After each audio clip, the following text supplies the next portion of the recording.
Thanks for coming. This is the 3IE IFPRI joint seminar series. Before we get started, I want to remind you all of our next seminar, which is actually next Thursday. This one got moved around by IPR, or whatever we call it now, here at IFPRI. The next one is next Thursday. We're having Guy Grossman from University of Penn, and he's going to be talking about I think the gist of what he's going to be talking about is a pre-analysis plan that he did for an impact evaluation in Uganda. And he's a political scientist, so we're going through a little bit of a run of working through politics a little bit more. Today we have Cyrus Samii. We're really pleased to have Cyrus Samii here from I was going to say but it's New York University, it's not the New York University, like the Ohio State University. Cyrus is an assistant professor in the Department of Politics, and he works on everything from methodologies related to standard error estimation to randomized control trials on civic education and environmental programs. So we're really happy to have him, and he's presenting his paper, Promoting Democracy in Fragile States, Insights from a Field Experiment in Liberia. So Cyrus, without further ado, and then Annette Brown from 3IE is going to be our discussant. Thank you very much, Alan. Very happy to be here.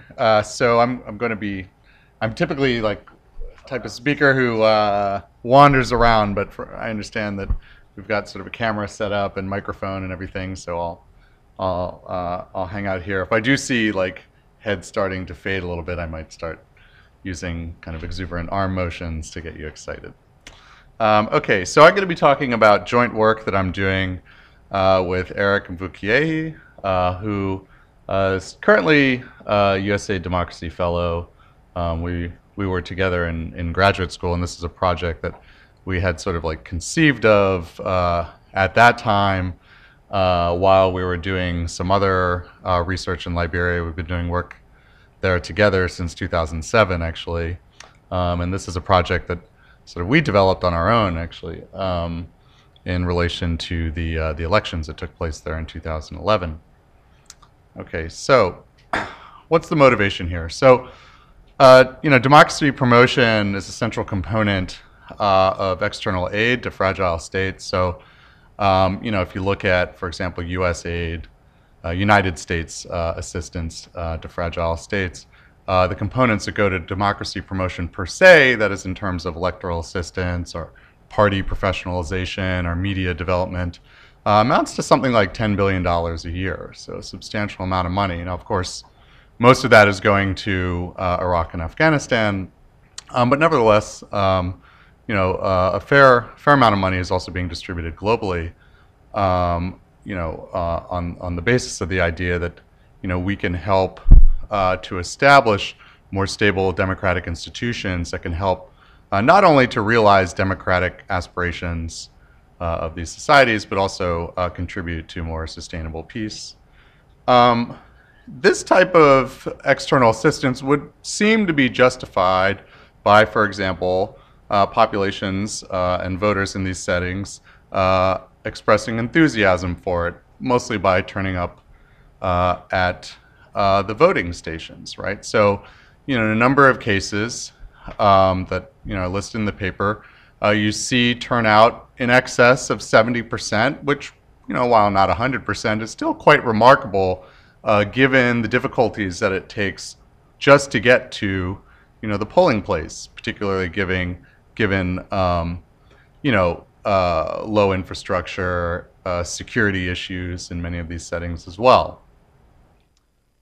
Nevertheless, we might question, the potential impact of this type of assistance in this very difficult setting, right? State fragility presents challenges to democratic practice, right? So the shadow of war and institutional breakdown, poverty and underdevelopment, these are things that in themselves present barriers to democratic expression, right? And the question then is, are these efforts that we undertake at electoral assistance, party development, media development, more or less vain enterprises, or can such assistance really play a helpful role in these settings? All right, so let's just consider some of the difficult conditions that arise in fragile state settings, by which I mean countries that have recently gone through experiences of civil war or other sorts of violent political transitions or violent political change. Okay? So some of the things that characterize these settings include warlords and abusive elites empowered by the institutional breakdown, extreme scarcity in terms of people's access to material goods due to underdevelopment, and civil society in disarray as a result of the ravages of conflict. And so these pose a number of challenges to democratic expression, right? So one is that, incumbent elites have incentive potentially to hoard the power that they've perhaps been able to seize under these conditions of institutional breakdown, hoard power and also information jealously, possibly using threats in order to sustain or consolidate their authority. You see civic initiative on the part of citizens undermined by fear or collective action problems. So to the extent that the war has broken up organizations or institutions that facilitated collective action, getting these things back up and running could be difficult.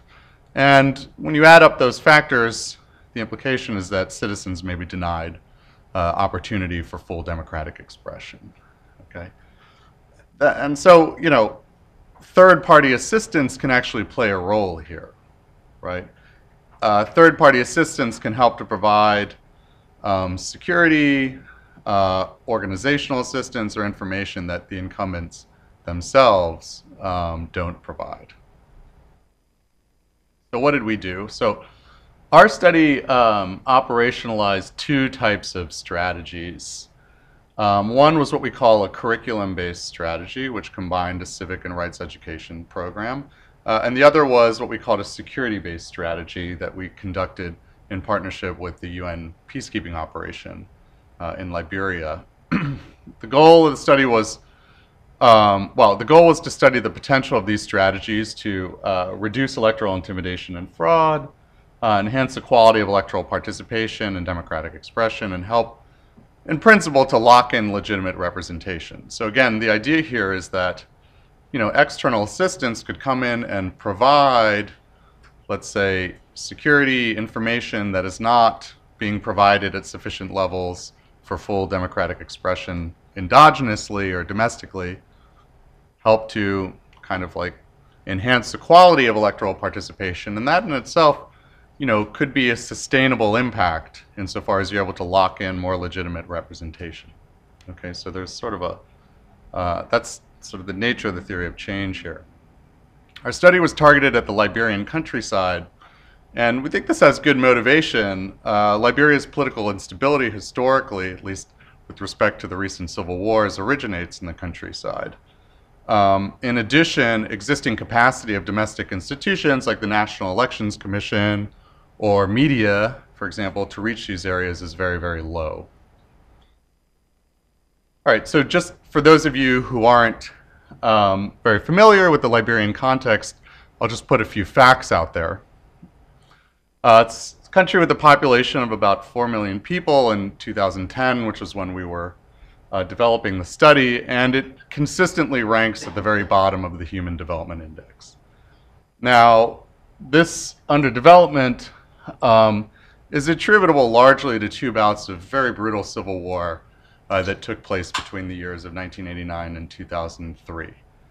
And in the paper, there's some discussion of the Civil War and how it plays into current electoral politics, but some basic things that you want to understand is that through the course of this war, conflict cleavages that included sort of family and clique rivalries and ethnicity, became animated and continue to sort of shape politics and security issues in the countryside today. The United Nations deployed a peacekeeping mission in 2004, which, relative to the size of the country in which they're intervening, amounts to a massive presence. So we're talking 10 to 15,000 troops, in a country that geographically is quite compact, with a population of about 4 million. And the presence of UNMIL, which is the name of the peacekeeping operation in the country, is what you might call a heavy footprint presence. I mean, for all intents and purposes, they provide many of the services that we would typically associate with being, what the state should be providing. So they provide the foundation for security, infrastructural development, and even institutional reform in terms of government bureaucracy that the Liberian state itself rests on very much. And in a certain respect, the Liberian state is a very thin layer above this very intense and, as I said, heavy footprint foundation that UNMIL continues to provide, frankly.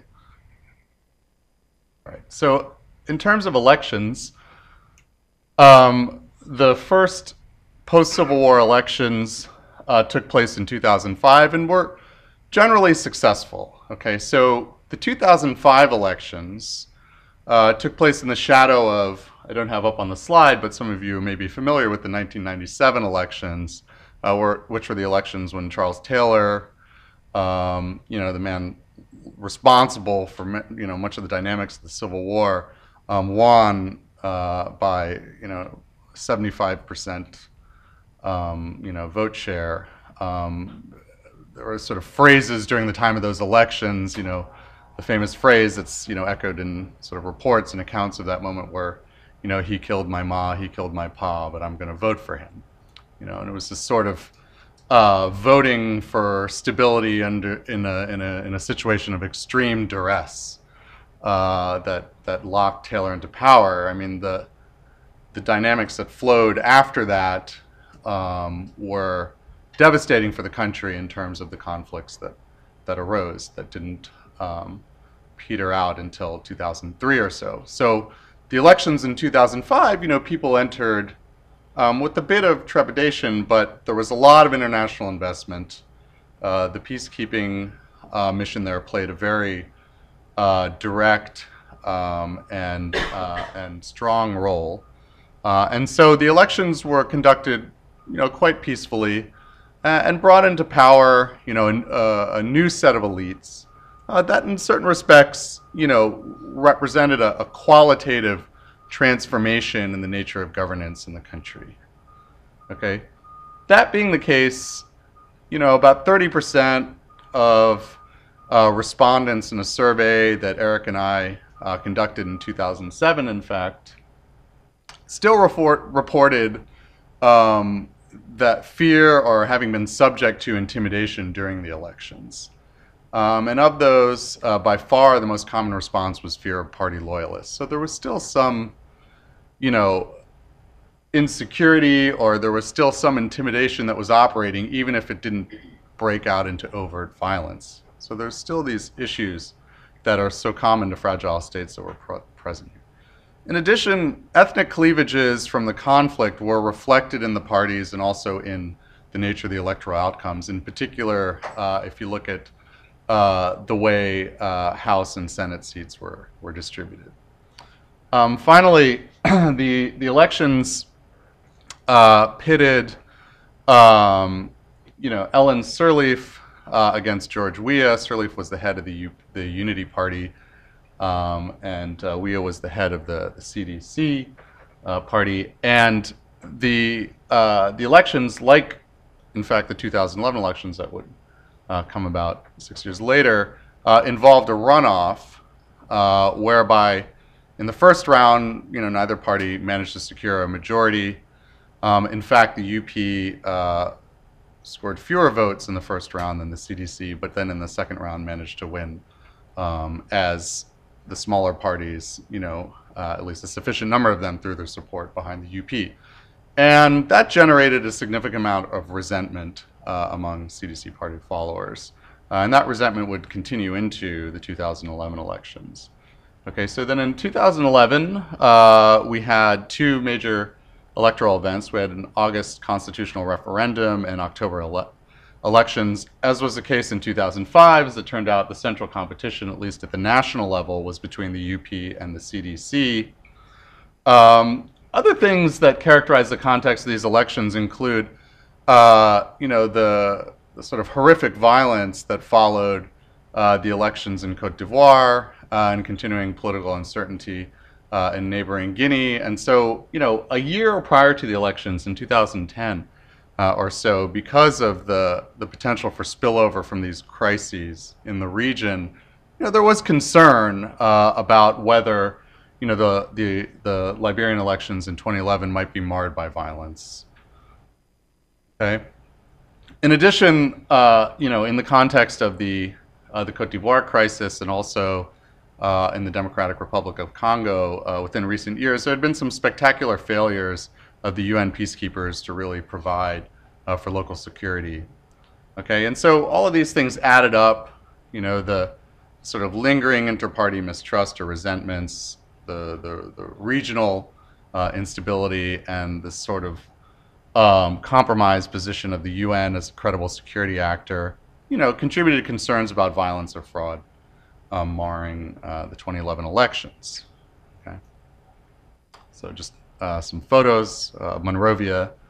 The photo on the left here shows one of the many sort of signs that are out there to kind of get people to be more conscientious about voting. And then on the right, that's like the beginning of a gathering of party loyalists outside the CDC headquarters in Sincor. Okay, so that's the context. So let's get into the specific assumptions and hypotheses that motivated these interventions. Okay, so as far as the security-based strategy goes, I mean, the assumption about the prevailing equilibrium is that you have large swathes of the territory that lack credible security providers who abide by the rule of law, leading to perceived vulnerability among the citizenry. Okay, this type of insecurity or vulnerability may persist despite intervening forces like peacekeepers. And so if any of you aren't familiar with the work of Séverine Autesserre and her study of peacekeeping and ongoing violence in the Congo, she presents many examples of how the operational culture and also the lack of familiarity with the local terrain really compromise peacekeepers and other intervening forces in terms of their ability to provide a credible security guarantee in the countryside.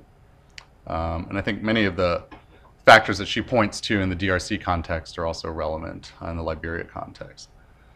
And so this prevailing insecurity and vulnerability reduces, in theory, voter decision-making to a single dimension, stability, and therefore undermines the quality of the electoral experience for voters. Okay, and so the hypothesis that we had was that somehow if we could enhance local security guarantees, we should be able to reduce levels of intimidation. So that's sort of almost like the direct manipulation that we're trying to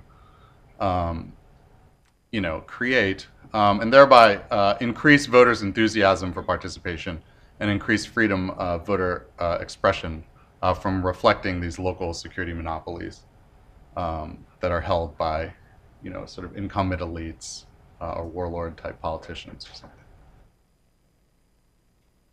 The curriculum-based strategy was based on slightly different logic, okay? And so the assumption about the prevailing equilibrium here is that there would be an undersupply of what we'd call political information. So information about election procedures, and also just information about who different candidates were and what their platforms were, the sort of credible information about the political landscape. So our assumption is that there'd be an undersupply of that kind of information and consequent lack of coordination among voters in the countryside in exercising their genuine preferences for who they would prefer to be in office, right? We think that this undersupply of information applies to information on voting processes, national political issues, and availability of credible alternatives to parochial or clientelistic appeals. Why should there be such an undersupply of information? Basically because political leaders have few incentives to supply it, okay? Because to the extent that they can sort of control a very narrow flow of information, they can basically manipulate people's beliefs in order to sustain their local grip on power. In addition, you have a situation in Liberia where in the countryside, media penetration is extremely low. So for example, it should be 2007 respondents, so 2/3 of the respondents from our survey that we conducted had no regular radio access in the countryside. So these are therefore, communities that rely very much on word of mouth in order to obtain their political information, and that's a very narrow channel for political information that could be easily manipulated by local elites, and so it's no incentive for them to broaden that because it could potentially threaten their local grip on power. That being the case, voters may unknowingly surrender their rights, insofar as lack of awareness about proper balloting procedures could lead them to sort of accept conditions that actually they have a right to stand up against. They may be more easily persuaded by parochial appeals because they don't necessarily get to hear more credible alternatives from other types of parties that are running perhaps on more national or public goods oriented platforms. Okay, so based on these assumptions, our hypothesis was that external provision of what we call political information and creation of political forums for discussing such information should increase voters' enthusiasm for participation, local campaign vitality, should make voters more vigilant and effective in using their voting rights, and reduce receptivity to parochial appeals. Okay, so that's all right. So we want to be able to somehow, we want some sort of intervention that's capable of enhancing security and providing political information, both of which we think are undersupplied. Like, what kind of interventions might be available to do that, to test these ideas? Okay, well, we, sort of brainstormed with UNMIL and with NGOs that we had been in contact with through the previous research that we were doing, and we came up with these two ideas. Okay, so we invented these two interventions, motivated by these theories. Okay. One intervention that we came up with, brainstorming with UNMIL, was what we called the Security Committee intervention. Okay, and what the Security Committee intervention amounted to was creating a new institution in the Liberian countryside that would function as a sort of early warning system, okay, for security and election-related threats for the 9 months prior to the election and during election day. And so the way it worked was we had 6 to 8 community members nominated to these security committees. So we had facilitators actually visit the different communities and organize this activity. Those community members who were nominated to the security committee were instructed on sort of threat monitoring methodology. And we had from among the security committee members people selected as so-called community observers who would keep notes, on potential threats. Okay. Then once a month, 2 members from the committee were brought to a local peacekeeping deployment base to participate in an afternoon discussion on the security situation. And so it was a way of creating this institutionalized link between communities and the peacekeepers. Share of information on security issues would function as a kind of early warning system for everybody involved. And the idea in theory was that, by creating this institutionalized link to these peacekeepers, these third-party security actors, we would enhance these communities' sense that somebody was sort of looking after them, and therefore increase their perceived security, lower their perceived sense of vulnerability. That's the idea. The UNMIL, needless to say, was very enthusiastic about that. In fact, it provided them a recipe for fulfilling an element of their mandate, which was to provide for local security, and in particular, local security in association with the elections. And they up to that time had only been operating according to very ad hoc procedures, just sort of visiting villages from time to time without much rhyme or reason, and just getting information in a very piecemeal and ad hoc way. This allowed them to systematize what they were doing in the countryside. So they really enjoyed it, which is great for the purposes of the study. The civic education curriculum was developed in partnership with Liberian NGO, Liberia Democracy Watch, and also with the UNMIL elections unit. Okay, and so what the civic education curriculum intervention involved was open meetings held once a month and led by a field facilitator. And these were held at a palava hut or school or other village meeting facility. And then there were different components to this curriculum that was administered over the course of 9 months, right? There was a civic education curriculum that was designed basically using materials from the National Elections Commission Outreach Office. And then there were human rights, gender rights, and peace education. There was a curriculum, about these topics that were designed with Liberia Democracy Watch. And the way it worked was that, there were these basically lessons on, let's say, voting procedures or some topics raised about different rights issues or governance issues. And they'd be presented by the facilitator. Our facilitators were all actually teachers, from the regions in which we were working. And then, these points would be put forward for discussion in a kind of deliberative, community meeting setting. And these were typically very lively, sort of like Sunday afternoon or Saturday afternoon affairs that people participated in. Okay, and they talked about politics just as much as they talked about, voting procedures and stuff like that. So what's Sirleaf up to? What's we up to? All this kind of stuff. So these activities were administered in the form of a field experiment. And so what we did was to first start with, so clans are the third tier administrative unit, and they basically, so it's not clan in terms of a familial unit, it's actually a clan. A clan defines a geographical entity according to the Liberian administrative planning, and they're basically clusters of towns, fairly large clusters of towns and villages, okay? And so we blocked clans on a geographic basis, so those little circled areas are clusters of clans, or blocks of clans that we created. And then we randomly assigned them to the different programs. And there were some complexities in the design that I won't really talk about today, but if you look in the paper, we randomly assigned sort of like the degree of saturation of the security interventions to be able to get a handle on potential spillover. And then randomly assigned towns within the clans to the different security committee and curriculum conditions. Okay, so that's the areas that are circled are the different blocks, and you can see the geographic scope of the study. So it didn't cover the entirety of the country; rather, it focused mostly on that central belt, and then also areas in the north. And in the east that were known as sort of sites of sort of the origins of the insurgencies in the two civil wars. Okay. And so this was the distribution.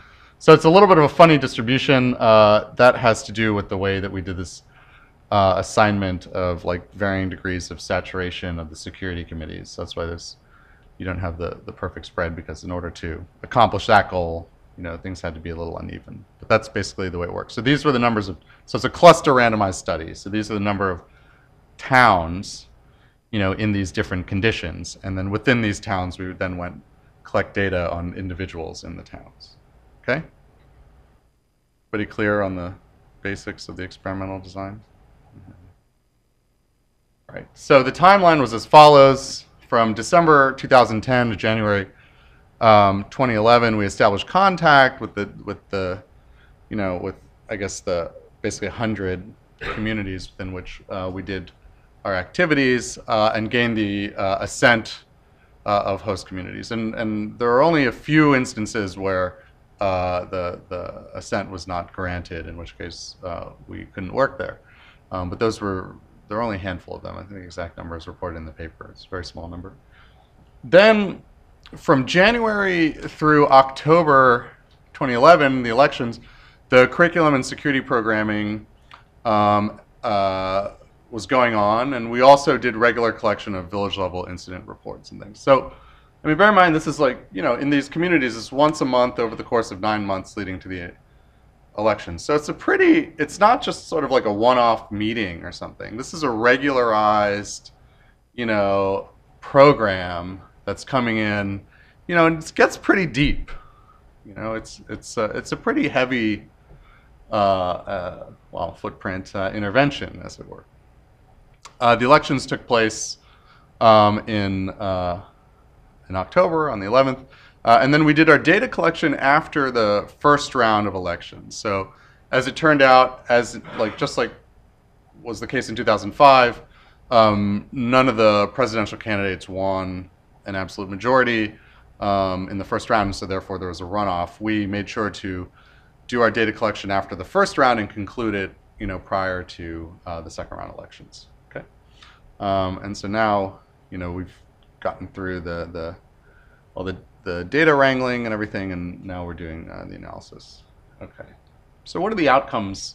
The outcome data that we have include the following. We in addition to the data that we collected, we actually have official polling place level electoral returns, which is really nice. So these are they break out the vote shares at the polling place level by party, and then also count the numbers and proportion of invalid votes at a polling place. And we can actually match each of the communities in which we work to a polling place. So we actually have, like, you know, the polling places cover more than just our communities. So, you know, there's a little bit of noise that would introduce into the analysis, you know, but we have, you know, sort of a reflection of each community's vote distribution among a few of the neighboring communities. Okay, so it's going to be a little bit low powered, but you still get an idea. Sure. Do they overlap? And the second question, right, then again, whatever number one. Yeah, interchangeable. Yeah, communities and towns. Towns are the word, you know, as far as like administrative units in Liberia go, like towns are the lowest level. But a town might be a town as in like an actual sort of semi-urban kind of, or it could just be a village that's actually quite rural. And in our case, most of the towns were actually villages in rural areas. And in our case, we designed the study such that each town mapped uniquely to a unique polling place. So we don't have multiple towns mapping. You know, we don't have like a treatment and control town. You know, that's all distinct. However, the polling places will contain votes from other towns, not in the study. You know, not a whole lot, but a little bit. You know, and so that just adds a little bit of noise to the analysis. Okay. Any other questions on the polling place data? Okay, so that's nice because it's official data, it's not self-reported.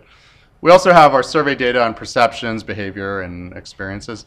And then as part of the survey, we had a few of what we call behavioral measures or sort of structured activities. One includes, you know, a real anti-violence petition that was put together by the coalition of NGOs we were working with. We had a sort of issues postcard that could be filled out by the respondent and sent to a representative of their choosing. We had ballot tests, so we had mock ballots and had people ask them, you know, to show us how one would, you know, fill a ballot. They didn't have the real candidates on them, you know, it was just sort of a test. And then we did something that's, well, I don't know if copyright laws would really, well, I don't know if we violated them necessarily, but we did something that's actually quite common in the Liberian countryside, which was to compile like photocopies of news clippings and make them available for sale. So this is something that you see because, like, you know, newspaper and radio penetration is quite low, and so what you'll see oftentimes is this sort of like guerrilla, you know, media circulation whereby people copy out like the interesting stories of the week and sell them in communities. And so we actually did that news pamphlet or clipping sales as well. Okay. Measures, do you have them both for the treatment? Yes. So we did an N-line study that involved, you know, doing the survey, and these behavioral measures were done as part of the surveying in the communities, and that was done across the board for both treatment and control communities. this, all of the survey and the behavioral measures were all collected after the first round elections during that end line data collection. Okay? All right, so, this is a table that it's probably impossible for you guys to see back there. It maps the different outcomes that that are called up in our two hypotheses and links them to the types of data that we had available. So for the outcome of enthusiasm for participation, which was an outcome in both of the hypotheses, basically we have our survey data and behavioral measures. So we have survey data on types of self-reported participation and the behavioral measures on the petition and the issues postcard. For the outcome of voter expression reflecting either local security monopolies or receptivity to parochial appeals, we can use the polling place data and study like the diversity in people's vote, in communities' vote choices. We can study whether the vote shares of the national versus the regional or local parties is relatively high or low. And we also conducted a voting vignette. Okay, so this is a little subtlety. So when you're studying, like the shares of votes that different parties get in the settings, there's like a subtle endogeneity issue. So in the case of the presidential election, for example, there were some 20 odd candidates that were running. Okay, so this is a runoff system, so you have this kind of incentive for lots of people to pack into the first round so that even if you get only a small number of votes, you have the potential of being a pivotal kingmaker for the second round by throwing your support behind one or the other person. And so then you can use that to like bargain for goodies from, the candidates. Basically, you can put if let's say you get 5% of the votes, you can put that 5% up for sale to the highest bidder among the two leading vote getters, right? So this is a phenomenon that we see in runoff systems. You get this proliferation of parties in the first round, right? It's a well-established fact. And so the case is here. And so when a Liberian voter was going into the polling place to choose their presidential candidate that they wanted to vote for, they faced this vast array of parties to choose from. Now, of course, they would typically, know about the national parties, the UP, CDC, LP. But then there's this whole slew of kind of regional candidates that stand for different things. And some of them they would have heard about, some of them they wouldn't. And so the sort of relevant choice set for voters is going to differ from community to community, in essence, right? And so that's an endogenous factor that's kind of hard to account for, right? And so what we did was to use a vignette exercise where we basically told them, okay, imagine, an election along these lines, and we had, about, I think it was like 6 or 7, fictional candidates who stood for different things. We sort of read what their appeals were, and we had these neat little posters that we had an artist create of this candidate and some lines of what their platform and appeals were, and they each emphasized different things. Emphasized regional issues, ethnic issues, stability, national public goods related appeals, clientelistic appeals. They represented different things, and then we asked the subject who they thought was the most appealing candidate from this set. And so that allows us to overcome that endogeneity problem of the choice sets varying from place to place. As far as levels of intimidation go, this is all self-reported information that we're working with for the time being, and there's a kind of curious result that comes up that makes me want to do much more on this point. Vigilance and voter effectiveness, this we could get at from the polling place data by looking at how many invalid votes were cast or what share. We had tests of people's ability to associate different slogans that the parties were using to the parties themselves, and then also the balloting tests. And then finally, for local campaign vitality, we had some survey questions that were asking about different forms of like sort of contact or attempts at persuasion or influence by the parties. Okay, all right, so this is just in the table, there's kind of like this in the paper, there's like this onslaught of tables. You've seen worse, great. So I'm not going to subject you to that. Rather, I'll just give you a basic summary of what we found. So as far as enthusiasm for participation, we found, evidence quite compelling. So we basically constructed like an index of these different outcomes, and then ran the index against the different treatment conditions. And there was a strong impact on the index for the civic education program, but nothing of the sort for the security committee's intervention. And the outcomes that were driving the index were like participation in rallies, and participating in this petition drive. Nothing of the sort really for the security committees. As far as like the outcome of going beyond local monopolies of power and parochial appeals, there's very interesting what we call sort of coordinated shift that occurred as a result of the civic education program toward national parties, and in particular the UP. So their vote share jumps as a result of this intervention. But what's interesting is that the UP vote share is increased by this intervention, but it doesn't come at the cost of the other two national parties. Rather, it comes entirely at the cost of like the more regional and parochial sort of micro parties, which is interesting. This finding of this sort of coordinated shift toward this national party was actually corroborated in the vignette, where you also see this coordinated shift away from more parochial or clientelistic types of appeals to national-oriented public goods types of appeals from these fictional candidates. That was very interesting.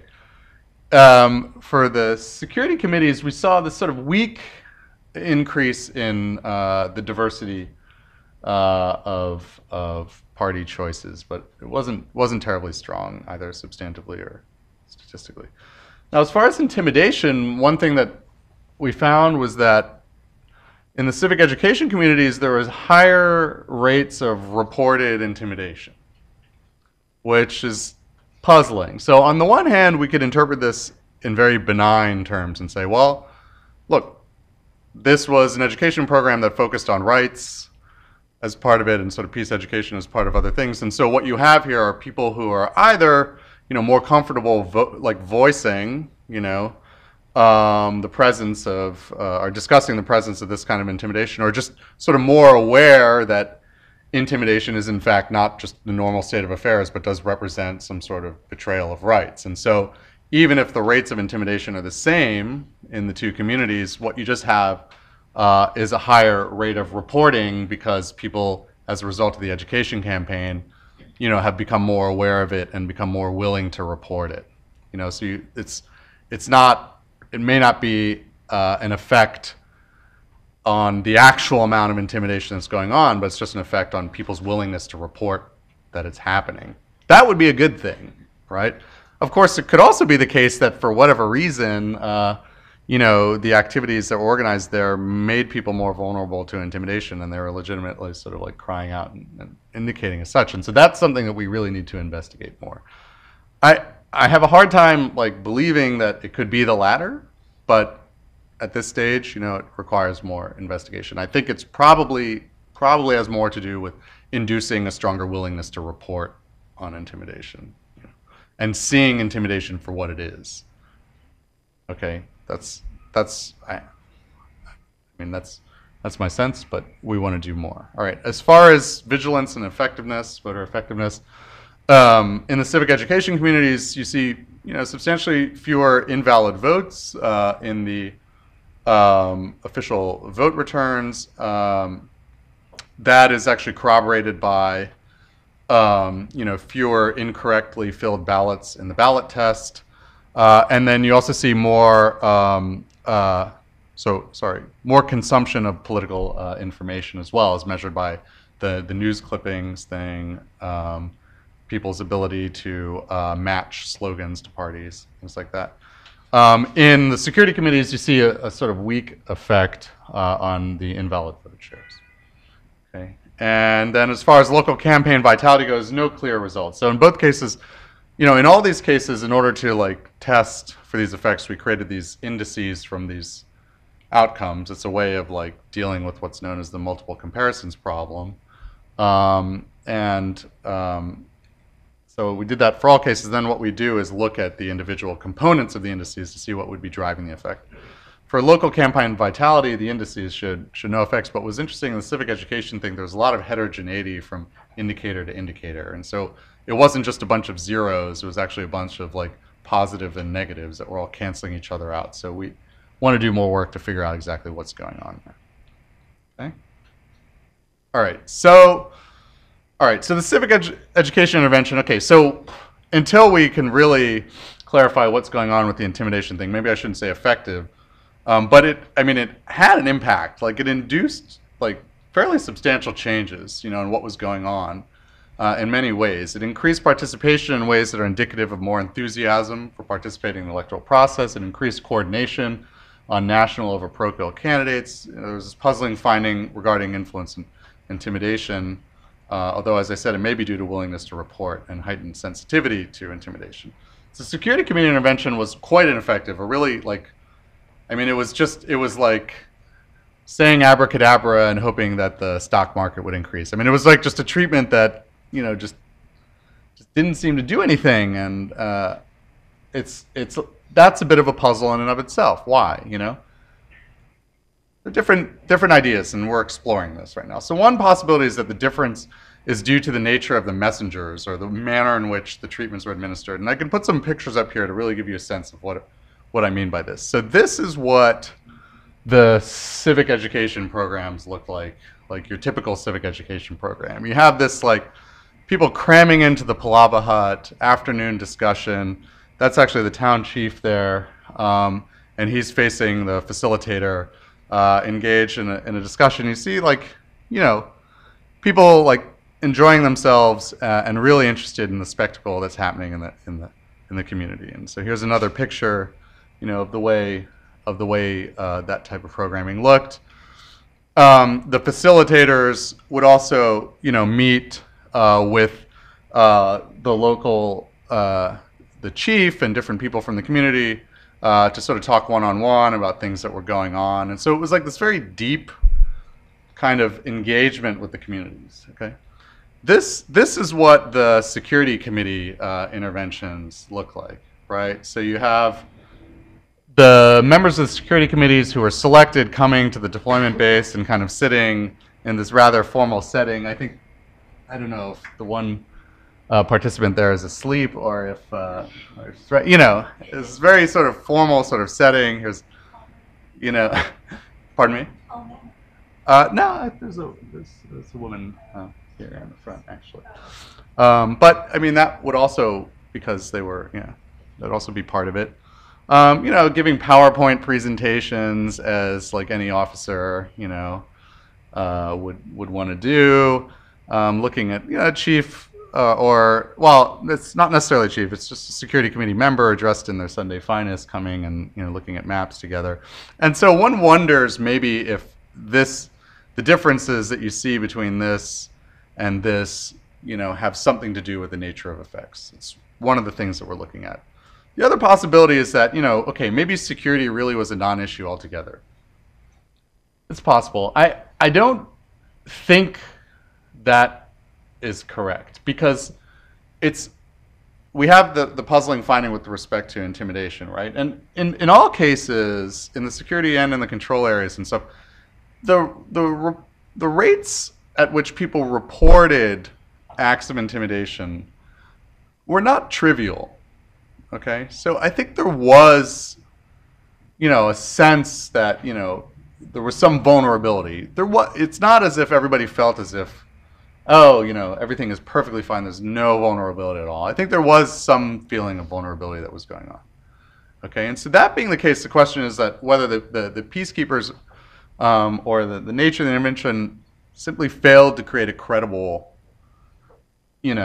security guarantee. Right, and so like to the extent that we rule out 2, right, and consider 1 and 3 here, I think the takeaway is that, in fragile state settings, vulnerability and security issues are a problem, and it's really hard to change those perceptions. It's really hard to improve security at the micro level like this.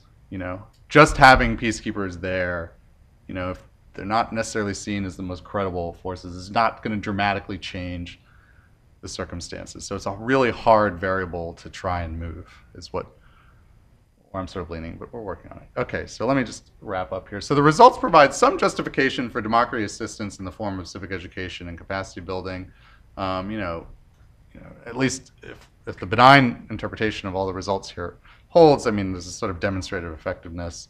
And what this intervention did was to supply a good, namely political information, that's unlikely to arise endogenously. So there's a role for external assistance here.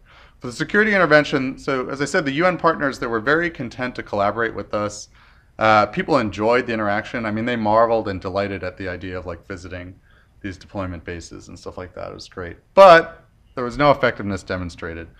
And it actually echoes some findings from the observational research that Eric and I had been doing in Liberia about the sort of ineffectiveness of UNMIL and sort of attending to local security issues, and also other studies of peacekeepers in terms of their micro level effects. And so the question is whether peace building programming for these type of intervening forces is just simply misguided.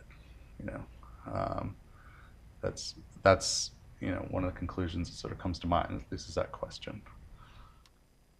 Okay, great. Thank you very much.